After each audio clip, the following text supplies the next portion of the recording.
Hi again, I'm David Bell. Welcome to this episode of Creativity and Imagination from Kiwi Connection. I wondered for a long time whether or not some journalists are like the biblical prophets of old. So today we look inside the mind of the prophet, and who better to guide us to the heart of the matter than Rabbi Abraham Joshua Heschel, a prolific and profound author on Judaism with an equally fine journalistic streak. Heschel had escaped the Nazi tyranny just before the outbreak of war.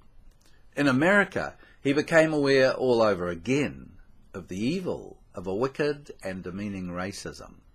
His experiences led him to conclude, quote, "Prophetic revelation is primarily an event in the life of God. This is the outstanding difference between prophetic revelation and all other types of inspiration, as reported by many mystics and poets." Unquote. As the civil rights movement gathered momentum, Heschel knew in the depths of his being what God required of men and women who strove to be authentic Christians, authentic Jews, whatever.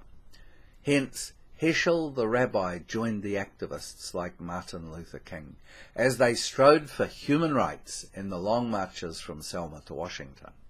Heschel said, "I felt my legs were praying."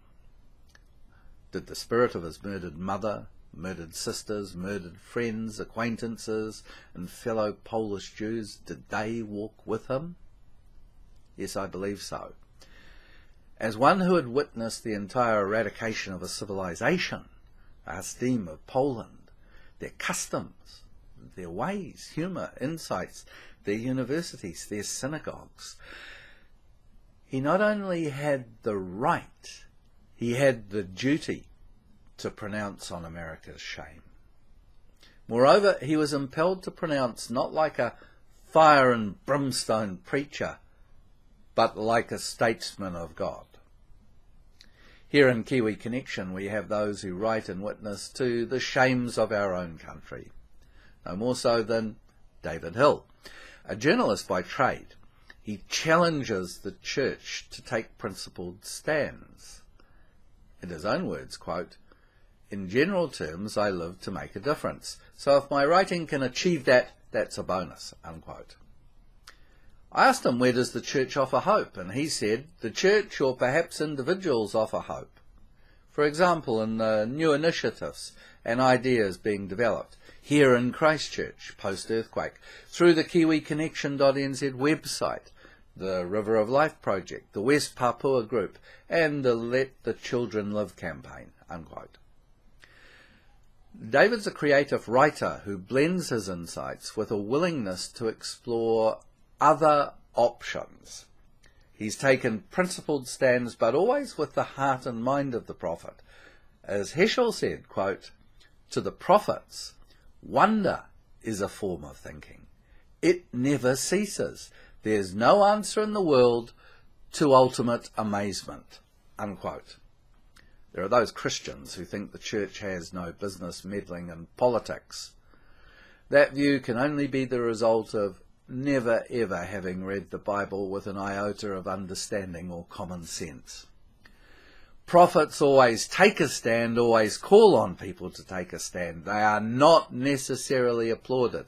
They may be hated by extremists and people with axes to grind, but ultimately they can't be ignored. Forthright honesty and careful research mark David Hill's blogs, his opinion pieces, and his writings as a journalist, and as a lay preacher. Well, he doesn't exactly like some of these terms, particularly being called a lay preacher. Quote, "It sounds like I'm going to lay an egg and tell people what to think.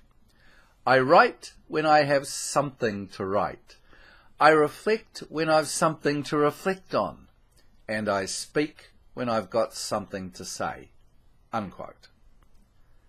As I learnt it from reading and thinking on Rabbi Heschel, the voice of the prophet comes only when the prophet finally finds the courage in the heart to tell God about our human condition. Until then, it's just words.